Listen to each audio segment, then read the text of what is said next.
اچھا بھائی، یہ جو 14 اگست کے حوالے سے چند باتیں آپ کی خدمت میں پیش کر کے پھر آپ کو ہم چھٹی دیتے ہیں. آپ کو پتہ ہے، سب کو پتہ ہے کہ 14 اگست کو پاکستان آزاد ہوا.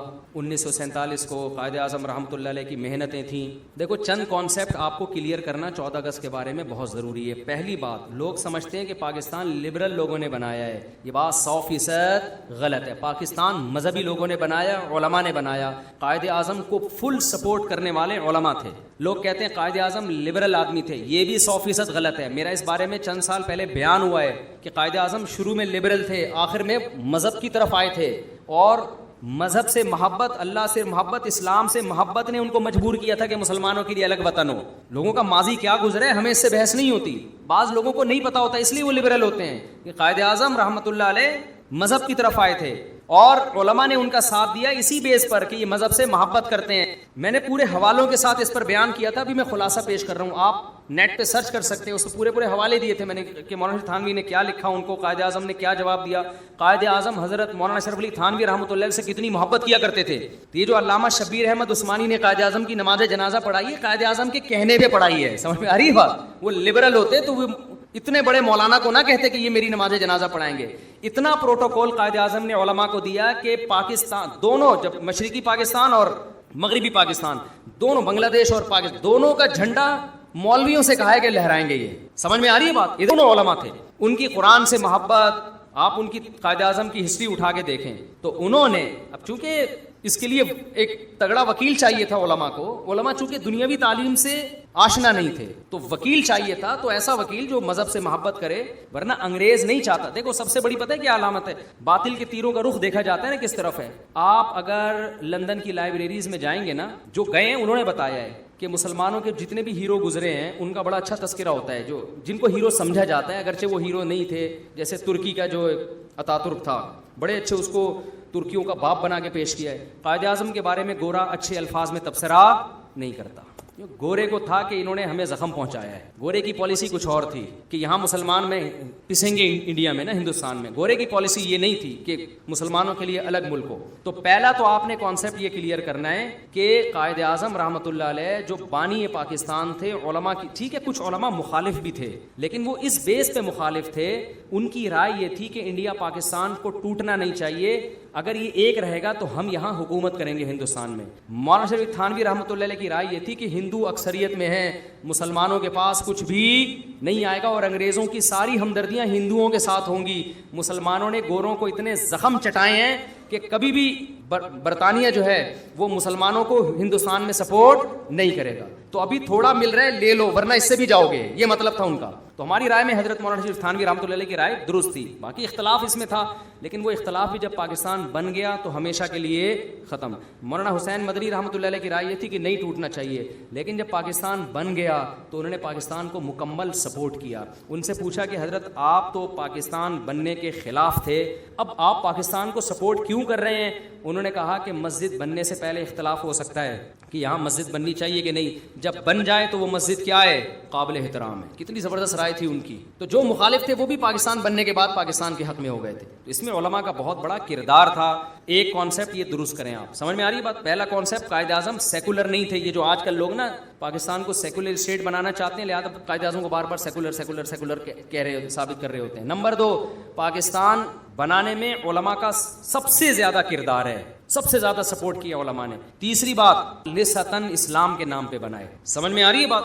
چند سال پہلے پاکستان میں اس طرح کی تحریکیں چلنا شروع ہوئی تھی کہ پاکستان ایک سیکولر کنٹری ہے، پاکستان کے آئین میں جو لکھا ہوا ہے کہ قرآن و سنت کے خلاف کوئی قانون نہیں بنے گا، اس کو ہٹوانا چاہیے. میں نے خود بیان سنا چیف آف آرمی کا، اس وقت غالباً راحیل تھے، انہوں نے بیان کیا کہ پاکستان میں یہ جو کانسیپٹ ہے نا کہ اسلامی کنٹری ہے، یہ پاکستان سے ختم کرنا ممکن نہیں ہے. بڑا خاندانی بیان کیا تھا انہوں نے. اس لیے کہ میں اب آپ کو اپنے الفاظ میں ڈیفائن کرتا ہوں، اگر پاکستان میں آئین میں یہ نکال دیا جائے نا کہ یہ اسلامی نہیں ہے، قرآن و سنت اور اللہ کے تصور کو نکال دیں تو پاکستان ایک سیکولر اسٹیٹ بن جائے گا. تو انڈیا بھی سیکولر اسٹیٹ ہے یا نہیں ہے؟ کہنے کی حد تک ہے یا نہیں ہے؟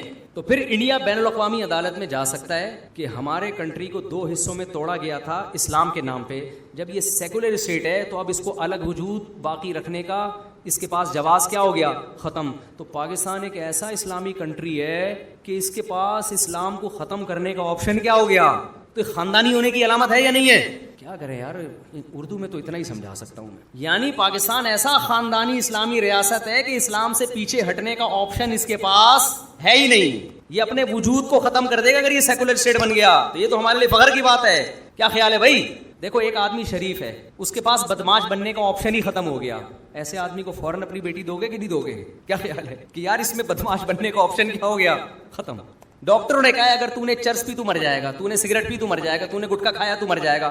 وہ کہے گا بھائی ہم تو مجبوراً اب شرافت کے ساتھ ہی ہمیں زندگی گزارنی پڑے گی. اب بولو گے یار یہ ایسا شریف ہے کہ اس کے پاس بدماش بننے کا آپشن ختم. تو پاکستان ایک ایسی اسلامک اسٹیٹ ہے کہ اس کے پاس سیکولر اسٹیٹ بننے کا آپشن ختم. یہاں لوگ ایک اعتراض کرتے ہیں اتنے سارے قوانین غیر اسلامی, اتنے سارے قوانین غیر اسلامی, عدالتیں خلا کی ڈگریاں پکڑا رہی ہیں دھاڑ دھاڑ کر کے. یہ کون سا خلا ہو رہا ہے بھائی؟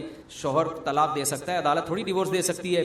تو میرے بھائی یہ ہمارے نالائق ہونے کی دلیل ہے کہ ہم نے اسمبلیوں میں ایسے لوگوں کو بھیجا جو ان ایشوز پر آواز نہیں اٹھاتے. ہم نے بیوروکریسی میں ایسے لوگوں کو بھیجا کہ جو کوئی مثبت تبدیلی نہیں لے کر آتے. ہم نے فوج میں ایسے لوگوں کو بھیجا جو مثبت تبدیلی کی بات نہیں کرتے. ہم اگر اچھے لوگوں کو آرمی میں بھیجیں, ہم اگر اچھے لوگوں کو عدلیہ میں بھیجیں, ہم اگر بیوروکریسی میں اچھے لوگوں کو بھیجیں تو پھر اچھے لوگ ہی جائیں گے. مذہبی لوگ سب چیزوں کا بائیکاٹ کر کے اپنے آپ کو مسجد مدرسے تک محدود رکھتے ہیں. سارا سسٹم چلا جاتا ہے لبرل لوگوں کے ہاتھوں میں. پھر وہ قرآن و سنت کے نام پہ ہی جو عدالتی خلا ہے نا, لیبل اس پہ قرآن و سنت کا لگا ہوا ہے. عدالت قرآنی آیتیں پڑھ پڑھ کے خلا کی ڈگری دے رہی ہوتی ہے. وَإِنْ خِفْتُمْ أَلَّا يُقِيمَا حُدُودَ اللَّهِ, یہ سورہ بقرہ کی آیتیں لکھی ہوئی ہوتی ہیں خلا پہ کہ حدود اللہ پہ چونکہ ایکچولی قائم نہیں رہ سکتے لہذا میں ان کو طلاق دے رہا ہوں. ابے قائم نہیں رہ سکتے تو کہاں سے طلاق دے رہا ہے؟ تو لیبل سب قرآن و سنت ہی لگا ہوا ہے. ایک صاحب نے مجھے کہا نا کہ وہ جنہوں نے قل اللہ غلط پڑھی تھی, کون تھے وہ؟ رحمان ملک صاحب, انہوں نے قل اللہ غلط پڑھی. مجھے کسی نے کہا دیکھو مفتی صاحب آپ بار بار کہتے ہو اسلامی کنٹری ہے, یہ کیسا اسلامی کنٹری ہے جس میں اتنی بڑی پوسٹ پہ آدمی کو قل اللہ نہیں آتی؟ میں نے کہا یہ اسلامی کنٹری ہے جس کو قل اللہ نہیں آتی مجبور ہے قل اللہ پڑھنے پر. سمجھ میں آ رہی ہے بات؟ سسٹم کہہ رہا ہے قل اللہ پڑھنی پڑے گی آپ کو, بسم اللہ پڑھنی پڑے گی, تقریر کا آغاز بسم اللہ سے شروع کرنا ہے, قل اللہ پہ ختم کرنا ہے. سمجھ میں آ رہی ہے بات؟ جس کو نہیں بھی آتی وہ مجبوراً پڑھ رہا ہے. جب یہ الیکشن کے لیے سلیکشن ہو رہی تھی نا تو انٹرویوز ہو رہے تھے. سرگودا میں تھا تو الیکشن ہونے والے تھے, 20-25 سال پرانا واقعہ ہے. تو بہت سارے کینڈیڈیٹ جو آتے ہیں سلیکشن کے لیے تو ان کو پرمیشن ملتی ہے نا کہ آپ الیکشن میں کھڑے ہو سکتے ہیں. تو مجھے کسی سیاستدان نے بتایا یار مجھ سے اذان پوچھ رہے ہیں, اذان سناؤ. تو یہ کیوں پوچھ رہے ہیں؟ میں نے کہا آپ نے کیا ان سے, میں نے پوچھا یار مجھ سے اذان کیوں سن رہے ہو, میں تو الیکشن میں کھڑا ہو رہا ہوں. تو جو انٹرویو لینے والے نے کہا کم بخت تو اسلامی ملک کا سربراہ بننے جا رہا ہے, تجھے اذان بھی نہیں آتی کیا؟ تو شکر ہے دعائے قنوت نہیں پوچھی ورنہ کسی کی بھی سلیکشن نہیں ہوگی. تو اذان کا کیوں پوچھ رہا ہے, کلمے کا کیوں پوچھ رہا ہے؟ اس لیے کہ کم بخت تھوڑا سا تو شو کرنا کہ تو مسلمان ہے, کچھ تو بتا. آگے پھر یہ پوچھ لے کہ فجر کی اذان اور ظہر میں فرق کیا ہے, یہ تو پھر بہت ہی مشکل ہو جائے گا. تو پاکستان اسلامی کنٹری ہے, تھا اور انشاءاللہ رہے گا. باقی امپلیمنٹ اس لیے نہیں ہو رہا کہ جو بندے آگے جا رہے ہیں وہ چاہتے ہی نہیں ہیں. تو صحیح بندے جائیں گے تو قانون آپ کا ساتھ دے گا, لبرل لوگوں کا ساتھ نہیں دے گا. اب آپ بائیکاٹ کر کے, الیکشن کا بائیکاٹ کر کے بیٹھ جاتے ہو, آپ اچھے لوگوں کو آگے نہیں لے کر آتے, آپ علماء کی مخالفت کرتے ہو, آپ جو بھی ملک کا کوئی خیر خواہ آتا ہے اس کی ٹانگیں کھینچ لیتے ہو.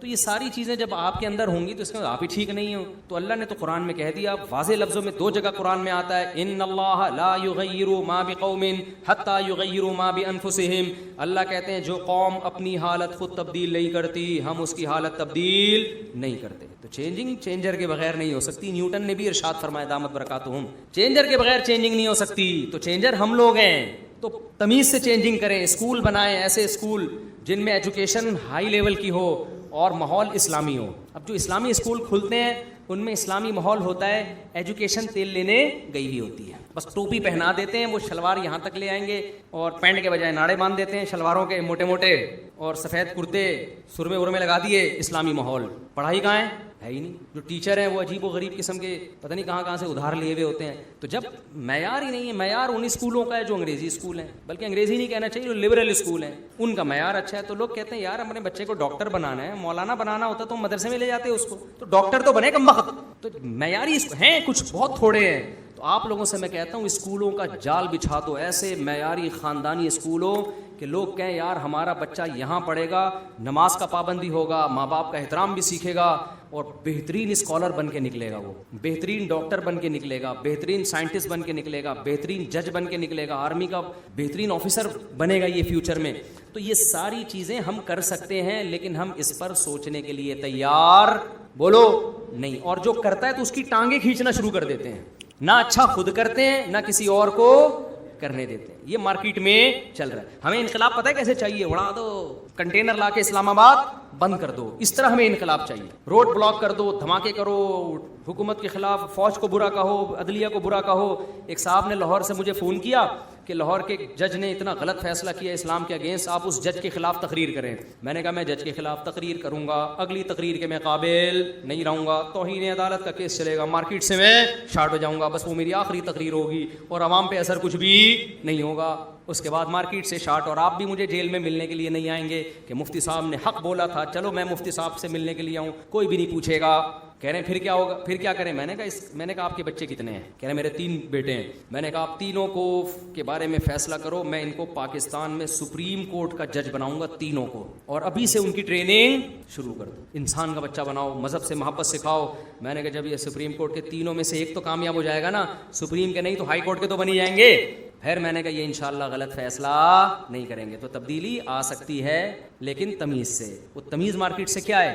شارٹ. ہم چاہ رہے ہیں ایک دم سے یوں الٹ جائے سارا سسٹم. اور اچھا لوگ اسی مولوی کو کہتے ہیں جو فوج کو گالیاں دے رہا ہو, عدالتوں کو گالیاں دے رہا ہو, حکمرانوں کو گالیاں دے رہا ہو, کہہ رہے ہیں حق پرست آدمی ہے. وہ بھائی ہے تو کرے کیا؟ اول تو ضروری نہیں حق پرست ہو, بہت سی باتیں غلط الزام بھی لگ رہے ہوتے ہیں, لیکن کیا کر رہا ہے یہ گالیاں دے کے؟ رزلٹ کیا نکل رہا ہے؟ رزلٹ زیرو ہے, کوئی فائدہ نہیں ہونے والا. کام کرو کام, سمجھتے ہو؟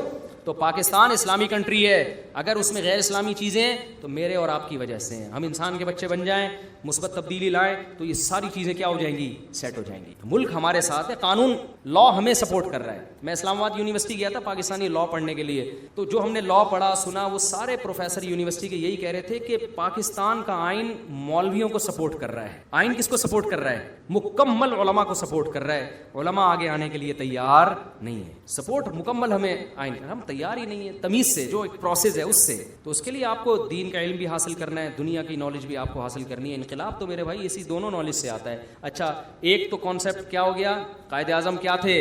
مذہب سے محبت کرنے والے. نمبر 2, پاکستان بنانے میں سب سے بڑا کردار کس کا ہے؟ علماء کا کردار ہے. تیسرا, جو علماء مخالف بھی تھے نا وہ بھی آخر میں ساتھ ہو گئے تھے. یہ تیسرا نمبر مستقل یاد کریں, کیونکہ میڈیا پہ یہ اچھالا جاتا ہے فلاں مولوی مخالف. تو بھائی تو مخالف تھے, رائے کا اختلاف تھا, بعد میں تو سپورٹ کیا انہوں نے.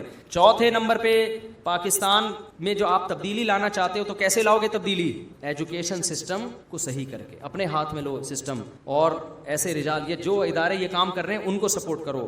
پانچواں, آپ کو یہ کانسیپٹ پاکستان کے بارے میں اس یوم آزادی کے موقع پہ یہ ضروری ہے, پاکستان کی ویلیو اور اہمیت. ہمارے ہاں بہت سے لوگ اپنے ملک سے محبت نہیں کرتے کیونکہ ان کی نظر میں پاکستان کی ایز اے ریاست ویلیو نہیں ہے. وہ حکمرانوں کی نالائقیاں ریاست کے کھاتے میں ڈالتے ہیں, کہتے ہیں اس ملک میں کیا فائدہ جب ڈالر اتنا مہنگا جا رہا ہے اور آپ ٹیشو پیپر سے نچوڑ کے اپنی بائک میں پیٹرول ڈال رہے ہو, اور جو CD70 خرید کے پیٹرول کی ٹینکی بھر رہا ہے اس کو لوگ ٹینکی فل ہونے پر مبارکباد پیش کر رہے ہیں. کیسا ملک, کیسا ملک. میرے بھائی آپ کو اچھا نہیں لگتا, جو دنیا میں اسلام دشمن قوتیں ان کو کھٹکتا سب سے زیادہ کون ہے؟ پاکستان. وہ کہتے ہیں بھوکے ننگے ہو کے بھی ہمارے لیے کباب میں سب سے بڑی ہڈی کیا ہے؟ پاکستان ہے. جو اسلام دشمن قوتیں ہیں, سمجھ میں نہیں آ رہی بات؟ اگر ہم اتنے گرے مرے پڑے سڑے ہوئے ہوتے نا تو دنیا جو اسلام دشمن قوتیں اتنی ہمارے اگینسٹ, بھکاری سے کوئی دشمنی رکھتا ہے؟ ابے محلے میں ایک دھوتی بنیان میں, چڈی بنیان میں, پھٹی ہوئی دھوتی میں گھوم رہا ہے, وہ کھانے کو روٹی نہیں ہے, آپ سے بھیک مانگ رہا ہے, 50 روپے دے دے, 100 روپے دے دے, آپ کے ٹکڑوں پہ پل رہا ہے. لوگ کہتے ہیں بھائی اس سے ذرا ہوشیار رہنا, اس سے دشمنی نہ کرنا, اس سے بنا کے رکھنا, اس کو محلے سے بھگا دو. کہتے ہیں بھائی یہ 2 ٹکے کا آدمی میرا کیا بگاڑ لے گا؟ آپ کہو گے نا کہ میں دشمنی اپنے جیسے سے کروں نا. تو ہمارا امیج دنیا میں بھکاری, IMF سے قرضے, ڈالر یہ جا رہا ہے وہ جا رہا ہے, اس کی بیس پر ہم یہ سمجھتے ہیں بھکاری لٹے پٹے لوگ ہیں, ہم سے کوئی بھی نہیں ڈرتا, کسی کی نظر میں ہماری ویلیو نہیں. لیکن جب آپ اسلام دشمن قوتوں سے پوچھو گے وہ کہیں گے یار ہم نے لیبیا کو کھڈے لائن لگا دیا, سمجھ رہے ہیں, ابھر رہا تھا, ہم نے کھڈے لائن بولنے پر گورنمنٹ نے پابندی لگائی ہے, لیبیا ابھر رہا تھا, کھڈے لائن لگا دیا. عراق نے تھوڑی سی بدماشی دکھائی, صدام حسین نے ذرا پاور بنائی, کھڈے لائن بولو لگا. شام میں حالات خراب کر دیے, جہاں جہاں کوئی تھوڑا سا اسٹرانگ کنٹری نظر آیا نا وہاں انہوں نے بیڑا غرق کر دیا. پاکستان کو سب سے زیادہ فوکس کیا انہوں نے, باہر سے بھی لڑائی, اندر سے بھی کتنے ٹکڑے, کتنے دھماکے, ادھر سے دھماکے ادھر سے دھماکے.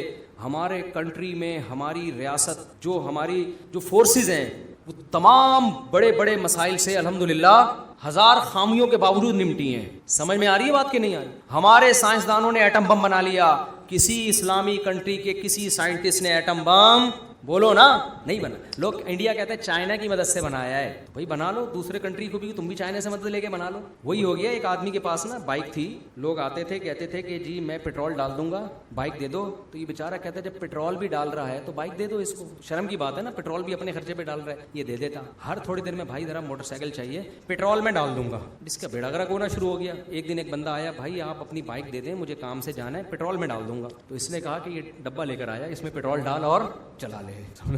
مطلب یہ تھا کہ صرف پیٹرول نہیں ہوتا, انجن آئل بھی ہوتا ہے, پہیے بھی گھستے ہیں, مینٹیننس بھی ہوتا ہے. تو اگر کوئی ملک کسی ملک کی مدد سے ایٹم بم بنا سکتا ہوتا, بہت سارے ملک بنا لیتے. ایٹم بم بنانے کے لیے سائنسدانوں میں کچھ صلاحیت کا ہونا ضروری ہے. کوئی ISI جیسی کوئی خفیہ ایجنسی کا ہونا ضروری ہے. یورینیم کو ادھر سے ادھر کرنا ہے, وہاں سے یہاں لے کر آنا ہے, ادھر سے دائیں ٹن مارنا ہے, ادھر سے انڈا موڑ سے. ایسے تھوڑی یورینیم آئی ہے پاکستان میں کہ بولٹن مارکیٹ سے ڈاکٹر عبد القدیر خان نے خریدی, رکشے میں بیٹھ کے انڈا موڑ پہ اتر کے بنا لی. ایسے تھوڑی ہوا ہے. کہاں کہاں سے جمع کیا ہے مواد, اور کیسے کیسے سائنسدانوں کی محنت. اس کے بعد پاکستان پہ دباؤ کتنا ڈالا گیا کہ اربوں روپے لے لو, ایٹمی دھماکہ مت کرو. یہ ہماری فورسز نے خاندانی کام کیا. ہم خربوں روپے مسترد کر دیں گے مگر ملک کے دفاع پر سمجھوتا. بھوکے ننگے اچھے ہیں مگر بم ہونا چاہیے ہمارے پاس. تو آج ہم دنیا میں کہیں بھی جاتے ہیں نا, ہماری کسی بھی وجہ سے کوئی عزت نہیں ہے, لیکن ایک جملہ ہم بولتے ہیں ہماری عزت ہونا شروع ہو جاتی ہے. ترکی جاؤ کوئی عزت نہیں ہے, آپ بولو ہمارے پاس بم ہے, کہتے ہیں آئیے تشریف لائیے بیٹھیے, سمجھ رہی, تشریف لائیے. انڈیا ہمیں لتاڑتا رہتا ہے ہر صبح شام, تم چائنا سے مدد لیتے ہو, تم یوں کرتے ہو, IMF سے قرضے لیتے ہو, بہت زیادہ بولتے ہیں. ہم ایک جملہ بولتے ہیں بم ہے ہمارے پاس. کیا ہے؟ جب انڈیا کی فورسز آ گئی تھی نا بارڈر پہ, ہم انڈیا والوں کے خلاف نہیں ہیں, انڈیا کی گورنمنٹ کے خلاف ہیں, کیونکہ انڈیا کی گورنمنٹ کی پالیسیوں سے خود انڈین بھی پریشان ہے. تو بارڈر پہ لگا دی تھی نا وہ دھماکے اور یہ وہ, ہمارے لوگوں نے کیا کہا, بم ہے دیکھ لو, بم ہے. اتنا پھڈا کرنا جتنا افورڈ کر سکے. بالکل وہی حساب ہے. ایک آدمی نے چاقو نکال کے کسی کی توند پہ رکھ دیا, جیب میں جو کچھ ہے نکال, اس نے بندوق نکال لی, بولا اب تیری جیب میں جو کچھ ہے نکال. تو آپ کے پاس اگر بم ہے, الحمدللہ ہمارے پاس بھی کیا ہے, ایٹم بم ہے. تو یہ ایٹم بم ہماری فورسز نے بنا لیا, ہمارے سائنسدانوں نے بنا لیا, اس کی حفاظت بھی کر لی. تو بھائی میں مانتا ہوں بہت سی چیزیں نیگیٹو ہیں, غربت, مہنگائی, چور اچکے ہم پہ اکثر مسلط رہتے ہیں, اور جو کرپشن اور جو, لیکن یار یہ سر اٹھا کے تو جی رہے ہیں نا, کیا خیال ہے, جی رہے ہیں نا سر اٹھا کے. اور پاکستان کی بہت ساری ایسی پازیٹیو چیزیں ہیں. آپ کیا سمجھتے ہو پاکستان ہر ایک کے سامنے بھکاری بنتا ہے؟ ایسا بھی نہیں ہے. بہت سے پاورفل کنٹری ایسے ہیں پاکستان جن کی آنکھوں میں آنکھیں ڈال کے بات کرتا ہے. بہت سارے کنٹری ایسے ہیں, میں کنٹریوں کا نام نہیں لوں گا, خامخواہ کی دشمنی. اور بڑی اہم ترین بات, آج جو ہم عزت کے ساتھ حج عمرے پہ جاتے ہیں نا, بیت اللہ کا طواف کرتے ہیں, اس میں پاکستان کا بہت بڑا دخل ہے. سعودی عرب اگر آج بچا ہوا ہے تو اس میں بہت بڑا تعاون کس کا ہے؟ پاکستان. وہی مثال میں دیتا ہوں کہ ایک صاحب نے مجھے کہا تبلیغی جماعت کو, وہ فیصل آباد میں کچھ اہل حدیث تھے, سب اہل حدیث ایسے نہیں ہوتے, کچھ اہل حدیث تھے فیصل آباد میں, وہ بتا رہے تھے کہ وہ تبلیغ جماعت کو بہت برا بھلا کہتے تھے. اپنے بچے جب بگڑے ہیں نا تو وہ لا کے تبلیغ والوں کے حوالے کیے کہ حضرت ان کا وقت لگوا دیں. تو جب بگڑتے ہیں تو کون آتا ہے مدد کے لیے؟ تبلیغ کے علاوہ آپشن نہیں ہے. تو آج بھی دنیا کے جتنے اسلامی کنٹری ہیں بولتے رہیں گے پاکستان ایسا, سعودی عرب بھی بول سکتا ہے, لیکن جب سعودی عرب کو آرمی چاہیے ہوتی ہے, سعودی عرب کو اپنے فوجوں کو ٹرین کرنا ہوتا ہے, بحرین میں کوئی بغاوت ہو رہی ہے یا دنیا میں کہیں مسائل ہیں, تو سب کس کو دیکھتے ہیں؟ پاکستان کو بلاؤ. سمجھ میں آ رہی ہے بات؟ تو کچھ نیگیٹو چیزوں کے ساتھ کچھ اپنی پازیٹیو سوچ بھی رکھیں. میں نہیں کہہ رہا کہ سب کچھ پازیٹیو ہے, تو 14 اگست پہ تو کچھ اچھا سوچ لیں نا.